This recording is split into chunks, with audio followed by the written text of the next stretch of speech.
Somewhere on this earth, there is a place where everything started.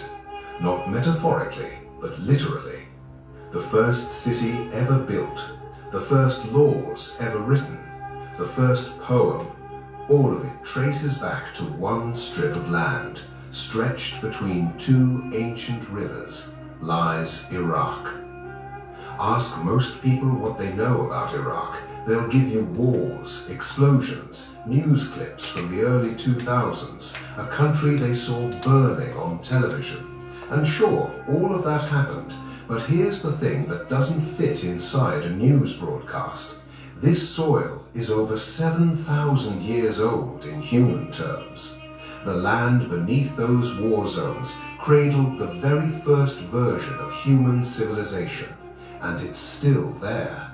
The rivers still run, the marshes still breathe, the deserts still hold secrets that archaeologists haven't touched yet.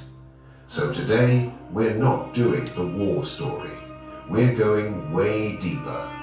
We're going back to when humans first figured out how to live together in cities, back to when someone pressed a reed into wet clay and invented writing, back to when priests climbed mud brick towers to watch the stars and name them. Our journey starts in southern Iraq, in a region the ancient Greeks called Mesopotamia, which simply means the land between the rivers. And if you want to understand what Iraq really is, forget everything you think you know and start there. Two ancient rivers flow through Iraq, the Tigris and the Euphrates. They don't look like much in photos, brown, wide, slow. But those two rivers are the reason you can read these words right now.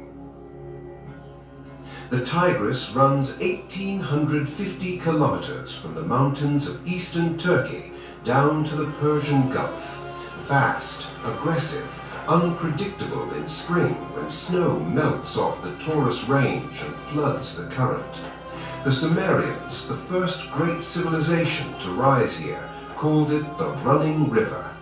That name has stuck for 5,000 years because it still runs. The Euphrates is longer, 2,800 kilometers, slower, wider, more patient. It crosses Syria, enters Iraq near the northwest, and curves south like a question mark before joining the Tigris at a town called Kurna, forming the Shatt al-Arab, which drains into the Gulf. Between these two rivers, something extraordinary happened. Around 5000 BC, the flatlands of southern Mesopotamia started getting crowded. Farming villages grew into towns. Towns grew into something nobody had seen before. Cities. Real cities, with streets and markets and temples and people who specialized, meaning some of them farmed, some of them made pottery, some of them traded, some of them governed. The division of labor, the foundation of everything complex. The first of these cities was called Eridu. Then came Uruk, then Ur, Nippur, Lagash, each one built on the banks of these rivers, each one fed by floodwaters that deposited rich silt onto the flat plain every single year. You didn't need to be a genius to see why people settled here. The land gave you food without much argument. But here's what's wild. These cities didn't just pop up and disappear. They stacked. When a building collapsed, they built on top of it. When a generation died, the next one built higher. Over thousands of years, these cities turned into massive mounds called tells, some rising 20 or 30 meters above the surrounding desert. And underneath each one of those mounds, layers of human life, pottery, tablets, tools, bones, jewelry, the whole archive of early civilization compressed into dirt. Archaeologists have barely scratched the surface, literally. around 10,000 archaeological sites have been identified in Iraq. Fewer than 10% have ever been excavated. The rest are still out there, waiting. If you had to pick one place where human civilization truly kicked off, most historians would point to Uruk. By around 3500 BC, Uruk had a population of somewhere between 40,000 and 80,000 people. That is a staggering number for the ancient world. A city this size needs organization, it needs record keeping, it needs a way to track who owns what grain, who owes what debt, who sent how many sheep to the temple storehouse. So they invented writing. Not poetry or philosophy, accounting. The earliest clay tablets from Uruk are essentially receipts. This many jars of beer, this much barley, this many workers. Wedge-shaped marks pressed into wet clay with a reed stylus, cuneiform script, the first writing system humans ever used. Think about that. The first thing anyone ever wrote down was a spreadsheet. From those clay spreadsheets, though, something incredible grew. Within a few centuries, the Sumerians were writing stories, hymns, medical texts, legal codes, and eventually the world's first piece of literature, the Epic of Gilgamesh, a story about a king who loses his best friend and goes searching for eternal life, only to discover that death is unavoidable, and the only things that last are the walls he built for his city. Written around 2100 BC, still relevant today, arguably more honest about mortality than anything written since. The ruins of Uruk still exist in southern Iraq, near the modern town of Waqar. You can stand there and look at the remains of the White Temple, a mud brick structure that once sat atop a ziggurat, the stepped pyramid towers that defined Sumerian cities. The bricks are crumbling, the ziggurat is mostly rubble, but you are standing on the exact ground where city life began.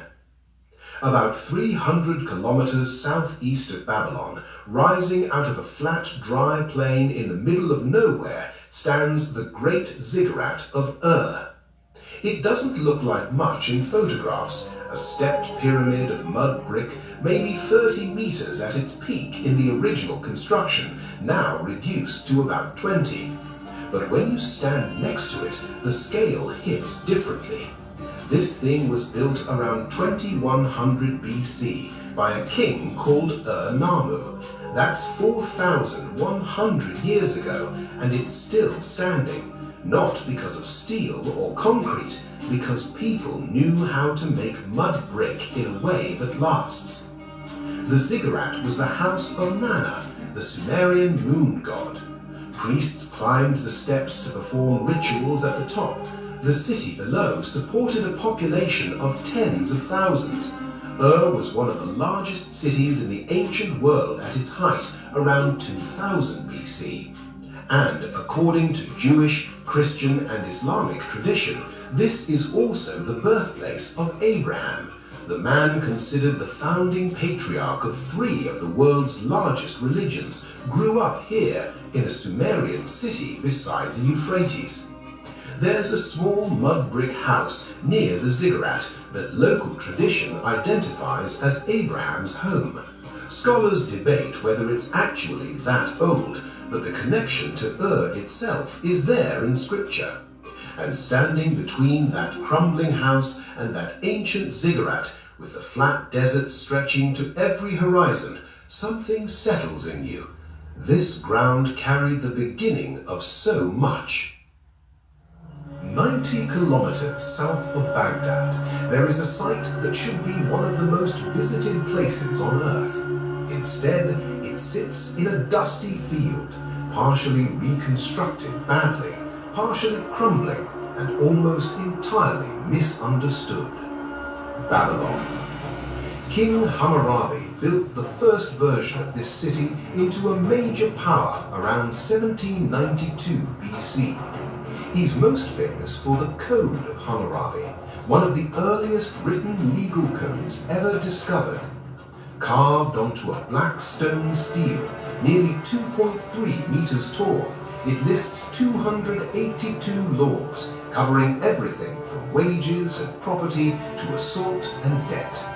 The famous line, "An eye for an eye," comes from here. It wasn't particularly merciful by modern standards, but it was radical for the time. A king writing down the rules so everyone could see them. The idea that law applied to everyone, not just whoever the king felt like punishing that day. Then came Nebuchadnezzar II, around 605 BC.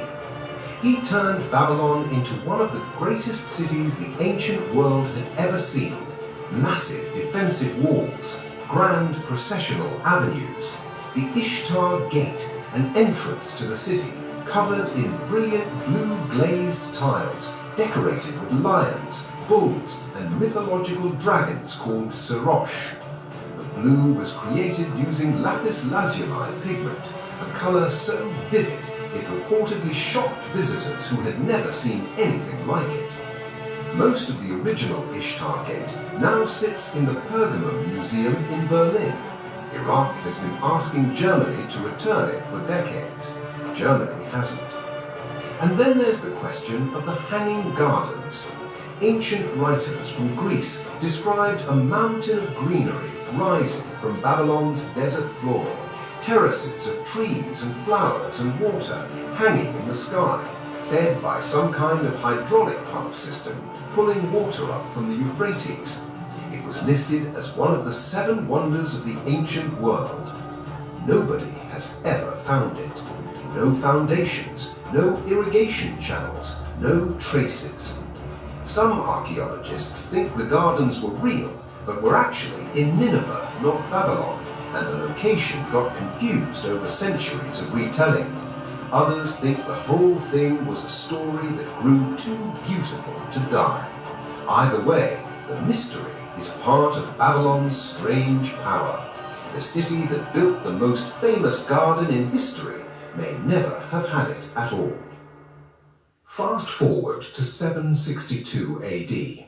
A new city rises on the western bank of the Tigris, perfectly circular, designed by a mathematician. The capital of the Abbasid Caliphate, the largest empire of its time, Baghdad. By the 9th century, Baghdad had a population of over 1 million people. London, at the same time, had maybe 10,000. While most of Europe was scraping through the early Middle Ages, Baghdad was running hospitals, universities, and the most comprehensive library the world had ever seen, the House of Wisdom. Scholars from every corner of the known world came to Baghdad. Persians, Greeks, Indians, Arabs, Syrians. They translated everything: Greek philosophy, Indian mathematics, Persian astronomy. They didn't just preserve ancient knowledge, they built on it. Al-Khwarizmi invented algebra here. The word algebra comes from the Arabic al-jabr, from the title of his book. The word algorithm comes from the Latin version of his name. The numbers you use today, 1 through 9 plus 0, came to the Western world through Baghdad scholars, who got them from India. It was the intellectual center of the planet. Full stop. Then in 1258, the Mongols arrived under Hulagu Khan. They destroyed Baghdad so thoroughly that historians still argue about whether the Islamic Golden Age ever fully recovered. They burned the House of Wisdom and threw so many books into the Tigris that, according to contemporary accounts, the river ran black with ink. Baghdad rebuilt. It always does. Today, the city holds 7 million people and wakes up before dawn every morning. Generators hum because the power grid is still unreliable. Chai vendors light their burners by 5 a.m. The golden domes of the Al-Qadmiya Mosque catch the morning light over the Tigris like they have for centuries. Markets overflow with oranges, pomegranates, and the smell of fresh flatbread. Fishermen still pull river carp from the Tigris, a fish called muskoof, the national dish of Iraq, grilled on an open fire on the riverbanks. People have been eating it the same way for thousands of years. Travel north and the landscape transforms completely. The flat plains give way to green hills, then the hills give way to mountains. The Kurdistan region of northern Iraq is a different world from the desert south. Snow-capped peaks, waterfalls, apple orchards, villages carved into cliffsides, air so clean it feels like something you've earned. At the center of it all sits Erbil, the capital of the Kurdistan regional government, and at the center of Erbil sits something NASA once described as possibly the oldest continuously occupied human settlement on Earth, the Erbil Citadel. It's a massive oval mound rising about 32 meters above the modern city streets below. It was inscribed as a UNESCO World Heritage Site in 2014. People have lived on that mound since at least the 5th millennium BC. That's 7,000 years of unbroken human habitation, each generation building on top of the last until the mound itself became a monument. The Sumerians called it Erbilum, the Assyrians called it Arbela and built a major temple to the goddess Ishtar here.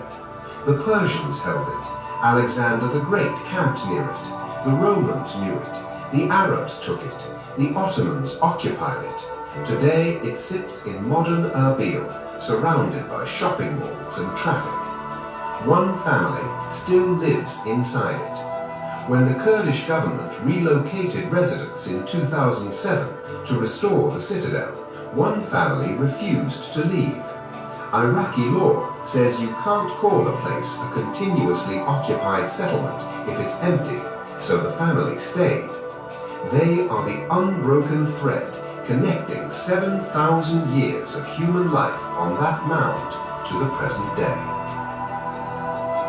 Back in the far south, where the Tigris and Euphrates slow and spread, something extraordinary happens to the landscape. The desert disappears. Reeds rise from the water, not scattered tufts, walls of reeds, 12 to 20 feet tall, a plant called kasab that grows so thick it creates its own world. Channels between them navigable only by narrow wooden canoe, open water reflecting a sky so wide it makes you feel very small. These are the Mesopotamian marshes. At their peak, they covered over 20,000 square kilometers, roughly the size of Slovenia, the largest wetland ecosystem in the Middle East, a UNESCO World Heritage Site since 2016. The people who live here are called the Madan, the Marsh Arabs. Their ancestors settled these wetlands at least 5,000 years ago. Some scholars think they are direct descendants of the Sumerians. Genetic research has found links between the Madan and the earliest inhabitants of southern Mesopotamia. They may be the oldest continuously living community in the world. Their lives center on three things: reeds, water buffalo, and fish. The reeds are not decoration, they're architecture. The Madan build their homes entirely from kasab bundles, bent into tall arched structures called wodif. No nails, no wood, no glass. The same barrel-vaulted design appears on stone carvings from 3,500 years ago in the British Museum. Same arches, same proportions, same bundles. The tradition didn't need to change. A single wodif can be built in under 3 days and last 25 years. The water buffalo are family. Each animal has a name. A Madan family's wealth is measured in the size of its herd. The animals wade chest deep in marsh water, grazing on reeds, and their milk produces gaymar, a thick golden cream served at breakfast with date molasses and fresh bread. If you eat it once, you don't forget it. Migratory birds arrive here from Siberia and Africa in the millions. Flamingos, pelicans, herons, marbled teal. The marshes sit on the Afro-Eurasian Flyway, a critical corridor for birds moving between continents. Scientists have recorded over 40 species of fish and more than 300 species of birds in these wetlands. In the 1990s, Saddam Hussein drained them. Nearly 90% of the marshes disappeared within a decade. The Madans scattered, the birds stopped coming, the fish vanished. Satellite images from that period show the transformation from wetland to cracked desert in a single generation. It was one of the worst environmental destructions of the 20th century. After 2003, when the dams and embankments were removed, the water came back. Not completely. About 50 to 70% of the original marshes have returned. The fish are back. The birds are back. The Madan are coming back, rebuilding Mudif and returning to a way of life that predates every empire that ever tried to erase them. Iraq's wildlife doesn't make the news, but it's there. In the Mesopotamian marshes, you find smooth-coated otters gliding through reed channels, jungle cats slinking through the undergrowth, wild boar moving through the shallows at dusk. Basra reed warblers, a bird so specific to these marshes it exists almost nowhere else. The Persian fallow deer, once thought extinct in Iraq, has been sighted again in the forests near Duhok in the north. Iranian brown bears still roam the Zagros mountain range along the Iranian border. Wild goats called pasang pick across rocky outcrops in Kurdistan, navigating terrain that would stop most animals cold. The Iraqi national bird is the chukar partridge. You hear them before you see them, a rapid clucking call from rocky hillsides in the north. Date palms line the rivers in the south, some of them centuries old. Iraq once had 30 million date palms. Wars and neglect reduced that to about 3 million. Recovery efforts are underway, and Iraqi Majdul and Bahi dates are still considered among the best in the world. 7 different ethnic groups live in Iraq: Arabs, Kurds, Turkmen, Assyrians, Armenians, Yazidis, and Mandaeans, each with their own language, traditions, and history stretching back thousands of years. The Yazidis are among the world's most ancient religious communities, practicing a faith that blends elements of Zoroastrianism, Christianity, and Islam into something entirely their own. Their holiest site, Lalish, sits in a mountain valley in Kurdistan, a complex of conical white-tipped shrines where pilgrims walk barefoot and wash in a sacred spring. The site is believed to be at least 4,000 years old. The Mandaeans follow a Gnostic religion that traces itself back to Adam. They practice baptism in flowing water, which is why most of them historically lived near rivers. There are fewer than 60,000 Mandaeans left in the world. Most live in Iraq or have fled to Europe and Australia over the past 20 years. The Assyrian Christians of northern Iraq speak a dialect of Aramaic, the language Jesus spoke. They've been Christian since the 1st and 2nd centuries AD, longer than most Western countries have existed. Their churches in the Nineveh Plains are some of the oldest functioning Christian sites on earth. Iraqi food reflects all of it. Slow-cooked lamb stews called keema, rice with a golden crust at the bottom of the pot called dreeg, kuba, hand-formed bulgur wheat dumplings stuffed with minced meat and onion, dolma, grape leaves or vegetables stuffed with rice and herbs and cooked until the flavors merge into something quietly perfect. Tea served thick and sweet in small glass cups, everywhere, always, every hour of the day. Here's the honest thing about Iraq. It's a country that has been through more than almost any other place on Earth and hasn't collapsed. The Tigris is still brown and fast and carrying silt from Anatolia. The date palms still line the river roads in the south. The mud-hif houses still arch over the marshes. Old men still play backgammon in the shade outside tea houses in Mosul. Kids still splash in whatever water they can find in summer. Is it easy? No.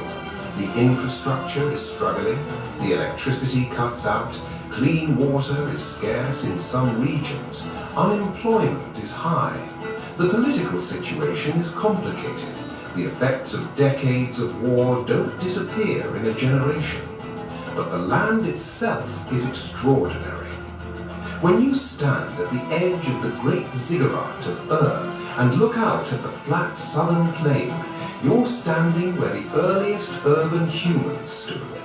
When you sit in a mud-hif and listen to reeds moving in the wind, you're sitting in a structure whose design hasn't needed to change in 3,500 years.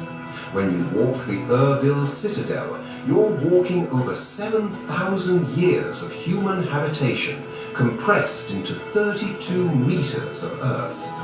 This is the ground where someone first figured out that wet clay could hold a mark, where someone first pressed a reed stylus in and made a shape that meant something, where the first farmer looked at a flooded plain and saw possibility instead of disaster. Everything you know about how humans live together, cities, laws, markets, literature, mathematics, astronomy, it got started here, between two rivers, in a country the world has mostly seen through the lens of conflict.